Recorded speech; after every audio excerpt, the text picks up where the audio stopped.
తేడా సింగ్. తేడా సింగ్ అంటే ఏమనుకున్నావు బే? తేడా తేడా వచ్చిందో ఈ కత్తితో కసమని పొడిచి చంపుతాను.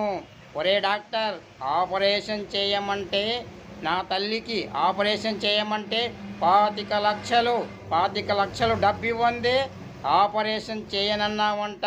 ఏంటి ఏంటి నీ సంగతి? నువ్వు వేల కోట్లు డబ్బులు కిడ్నీలు అమ్ముకొని సంపాదించావు. అప్పుడు నేను వదిలిపెట్టాను. ఇప్పుడు నా తల్లి చావు బతుకుల మధ్యలో ఉంది. ఇప్పుడు నా తల్లిని నువ్వు బతికించాలి. నా తల్లి బతికిందో నిన్ను బతకనిస్తాను. నా తల్లి చచ్చిపోయిందో నిన్ను ఈ కత్తితో కసమంటూ పొడిచి చంపుతాను. తేడా సింగ్. తేడా సింగ్. తేడా వచ్చిందో